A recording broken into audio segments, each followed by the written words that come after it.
Salam jumpa kembali teman-teman sekalian. Hari ini saya akan berbagi mengenai nilai-nilai anti korupsi. Ini adalah video kedua dari topik tentang nilai-nilai anti korupsi.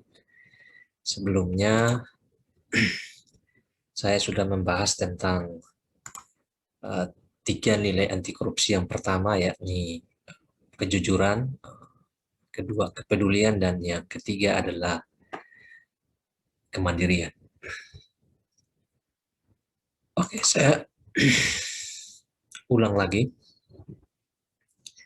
Sebagai pengantar, mengapa nilai anti korupsi perlu menjadi perhatian semua warga negara? Ya, yang pertama, sebagaimana yang saya sudah singgung pada video pertama, kejahatan terjadi bukan hanya karena ada niat pelakunya, tetapi juga karena adanya kesempatan. Oleh karena itu,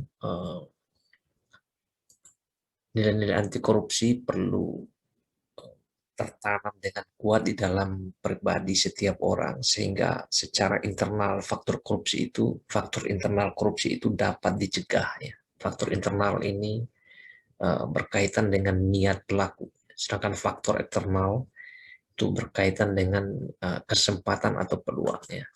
Nah, apabila nilai-nilai ini diterapkan dan internalisasinya sangat kuat pada setiap individu, diharapkan dapat mengatasi godaan dari faktor eksternal, yakni peluang dan ancaman, sehingga korupsi itu tidak terjadi. Nah, bagi saudara-saudara yang atau teman-teman yang menonton video ini, diharapkan teman-teman dapat men-share video ini ke berbagai kalangan sehingga dapat ditonton oleh banyak orang dan pesannya itu sampai kepada seluruh kalangan, karena kita berharap nilai anti korupsi itu perlu ditanamkan sejak dini dan itu berkesinambungan pada setiap kelompok umur dari warga negara. Oke, kita lanjut teman-teman sekalian. Ya, ini adalah 9 nilai anti korupsi yang perlu ditumbuh kembangkan dalam sikap dan perilaku dari setiap orang, ya, warga negara. Saya sudah membahas nomor 1 sampai 3 di video pertama. Video kedua kali ini saya membahas kedisiplinan, tanggung jawab, dan kerja keras. Nanti pada video ketiga saya akan bahas mengenai kesederhanaan, keberanian, dan keadilan. Oke, kita mulai yang keempat, yakni kedisiplinan. Oke, apa yang dimaksud dengan kedisiplinan ini? Teman-teman sekalian, ya, disiplin. Disiplin itu berasal dari bahasa Latin disiplin, yang berarti latihan atau pendidikan kesopanan dan kerohanian serta pengembangan tabiat dari seseorang. Nah, disiplin ini, kedisiplinan berarti ketaatan kepada peraturan atau tata tertib. Nah, sikap disiplin ini erat kaitannya dengan peraturan dan sanksi. Ya, karena tadi ya, ada ketaatan terhadap atau ketaatan kepada peraturan atau tata tertib, di mana peraturan itu ada dua, ya. Satu sisi hal-hal yang diatur, yang kedua adalah sanksi bila peraturan itu tidak dapat dipenuhi, atau ketentuan itu tidak dapat dipenuhi. Nah, seseorang dikatakan disiplin karena telah melakukan perbuatan yang patuh terhadap aturannya. Ya, dari sini teman-teman sekalian, ya, pentingnya kedisiplinan dan bagaimana kaitannya dengan perilaku anti korupsi ini dapat dijelaskan seperti ini. Ya, tentu kita mungkin pernah, ya, sebagai pengguna kendaraan, ya, atau pengguna jalan, ya, yang menggunakan kendaraan pasti pernah melihat tanda-tanda seperti ini, ya. Nah, bayangkan kalau misalnya ada satu saat atau peristiwa di mana seluruh tanda-tanda ini kita langgar, yang seharusnya ini tidak boleh stop, misalnya kita stop atau berhenti, yang seharusnya berjalan lurus mengikuti arah tapi kita berbelok misalnya, yang seharusnya tidak parkir malah parkir, yang seharusnya tak boleh dilewati kita lewati misalnya, yang berbelok kanan justru berbelok ke kiri atau malah melanggar lampu merah. Nah, kalau hal-hal seperti ini terjadi, maka akan muncul yang namanya kekacauan. Ya. Tanpa kedisiplinan, proses kehidupan itu akan menjadi carut marut dan berantakan. Dan itu sangat mengganggu dari kestabilan suatu komunitas. Jika misalnya ya, ini saya memberi contoh dari soal pelanggaran lalu lintas itu terjadi secara masif, berapa banyak korban nyawa yang terjadi di sana. Nah, demikian pula halnya dengan korupsi. Jika kita tidak disiplin di dalam berbagai bidang, maka yang terjadi adalah sebuah carut marut atau kekacauan kehidupan. Dan mungkin saja hal itu akan berdampak pada munculnya perilaku-perilaku koruptif di masa depannya akibat dari kekacauan tadi. Karena orang ingin mengkompensasi hal itu dengan suatu kenyamanan. Nah, yang kedua teman-teman sekalian, ya ini mengapa kedisiplinan itu diperlukan? Ya, kita lihat gambar ini ya, ada orang yang hendak menyeberang dan ada orang yang membantu. Orang yang dari sini berani untuk menyeberang seperti ini karena dia percaya bahwa orang-orang di bawahnya akan berusaha sedemikian rupa sehingga menahan balok ini, dan balok ini menjadi suatu perantara antara dua ujung tebing yang ini. Nah, dengan kalau maksudnya kalau tidak disiplin di dalam melakukan hal ini, pasti yang terjadi adalah kecelakaan atau situasi yang seperti tadi, carut marut berantakan atau malah membahayakan. Jadi dengan melakukan atau menjalankan suatu sikap disiplin, ya, manfaat utamanya membuat orang lain percaya dengan kinerja yang dilakukan, ya, dan tugas diselesaikan dengan tepat waktu. Jadi mengapa kedisiplinan diperlukan? Ya karena kehidupan akan menjadi lebih baik, jauh dari carut marut dan berantakan. Dan kedua, meningkatkan trust atau kepercayaan orang lain terhadap pekerjaan atau kinerja dari setiap orang. Nah, hal ini penting sekali teman-teman sekalian, ya, karena di sekitar kita kan ada begitu banyak organisasi, komunitas yang memiliki prinsip, memiliki peraturan, memiliki tata tertib yang kita perlu taati. Dan kedisiplinan menjadi hal yang sangat penting, ya, untuk kita menciptakan suatu suasana kehidupan yang stabil, yang penuh dengan kepercayaan di sana.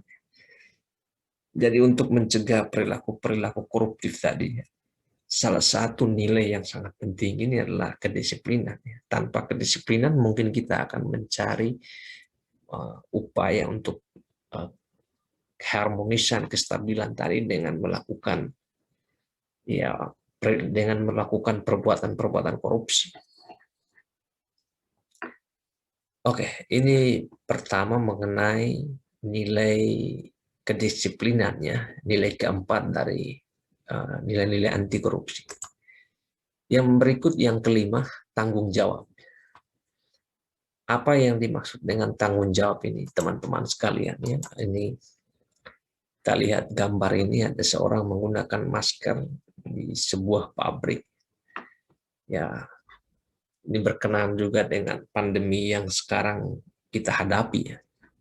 Nah, aspek atau unsur pertama dari tanggung jawab adalah ini ya, kesadaran seseorang terhadap tingkah laku atau perbuatan yang telah dilakukan, baik yang disengaja maupun yang tidak disengaja. Jadi ini unsur pertama dari suatu nilai tanggung jawabnya. Ada kesadaran penuh dari orang terhadap tingkah laku yang dia sudah kerjakan. Kalau tidak sadar, ini sangat berbahaya sekali. Bisa membuat orang lari dari tanggung jawab karena dia sama sekali tidak tahu apa yang dia lakukan. Nah, ini unsur pertama. Unsur kedua, teman-teman sekalian, dari tanggung jawab adalah ya ini seperti gambar ini ya, money back 100% guarantee gitu ya.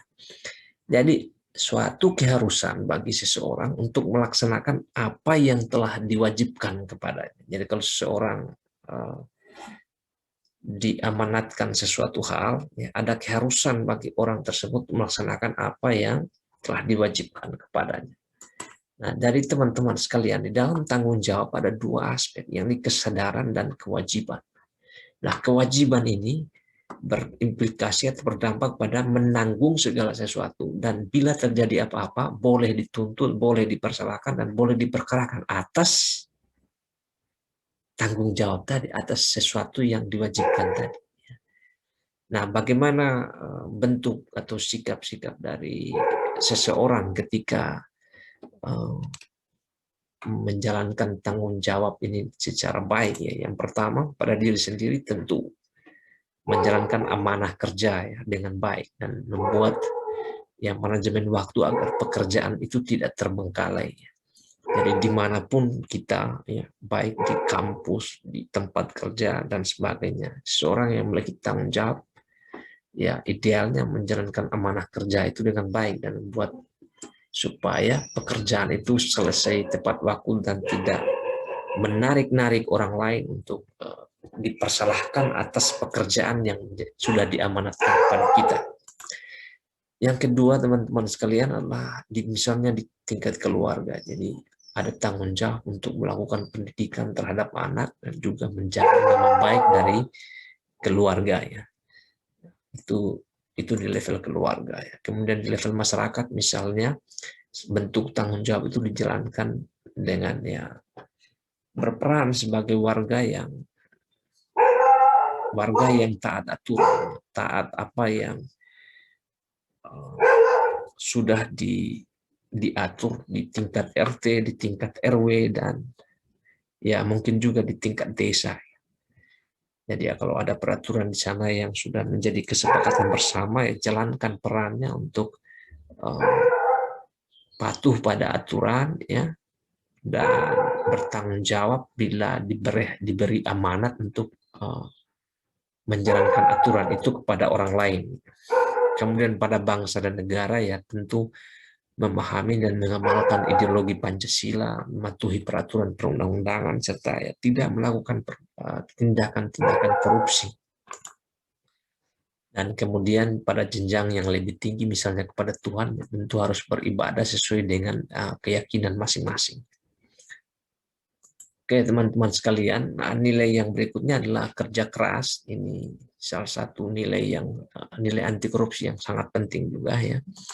Nah, teman-teman sekalian, untuk kerja keras ini ada beberapa unsur juga. Yang pertama itu adalah di dalam kerja keras ada kesungguhan seseorang dalam melaksanakan sesuatu yang dia tekuni. Jadi ada kesungguhan di sini, ada komitmen, ya, untuk melaksanakan sesuatu yang memang ditekuni oleh seseorang, yang dia pilih mungkin sebagai profesi untuk bisa mendatangkan income atau pendapatan bagi dirinya. Nah, ini unsur yang pertama. Unsur yang kedua adalah, ya, kalau kita lihat dari gambar nih teman-teman sekalian, ya, ini perlu latihan, perlu mengeluarkan suatu kemampuan, ya, yang dimiliki untuk mencapai suatu hasil yang diinginkan, seperti orang yang fitness, dan untuk mencapai bentuk badan seperti ini kan butuh waktu yang lama, ada kemampuan, ada, ya, semangat untuk mengerahkan seluruh daya upaya yang dia punya, ya, sehingga terbentuk hasil yang ideal seperti ini. Jadi di tempat pertama tadi adalah ada kesungguhan, dan yang kedua adalah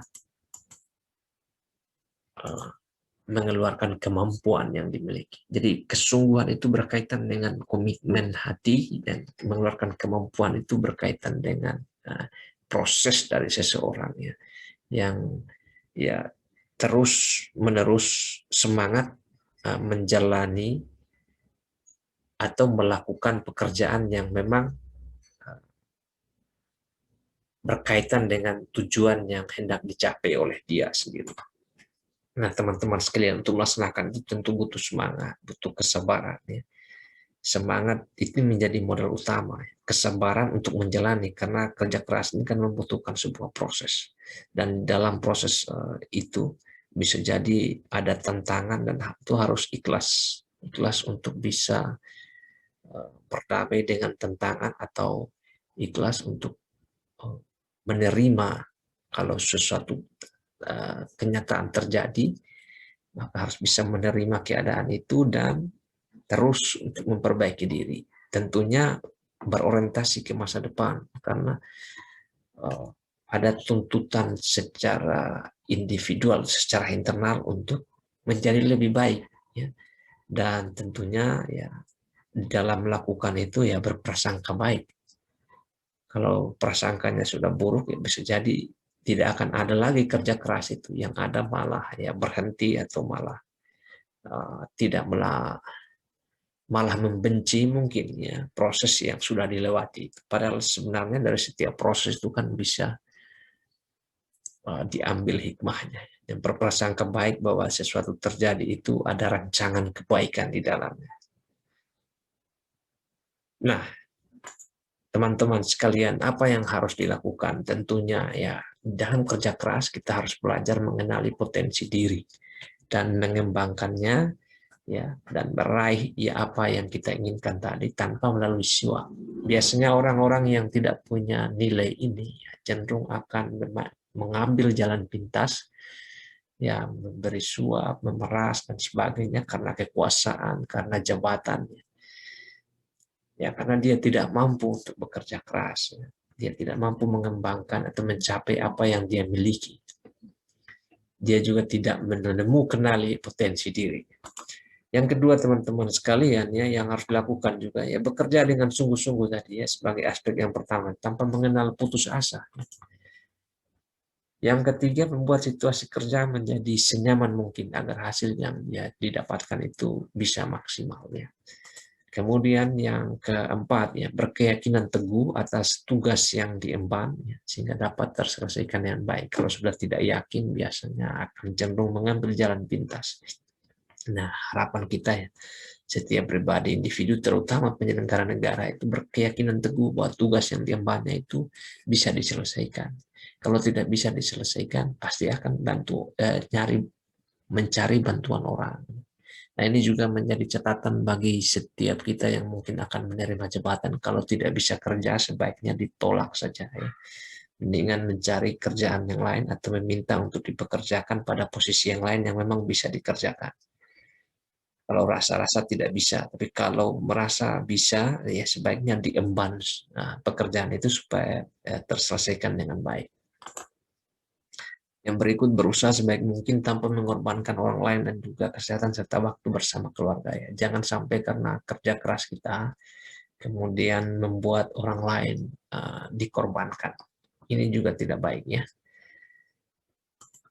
Nah, teman-teman sekalian, untuk mengakhiri pertemuan kali ini atau video kali ini, saya ingin mengutip 3 quotes terkait dengan 3 nilai, ya, nilai yang dipaparkan hari ini.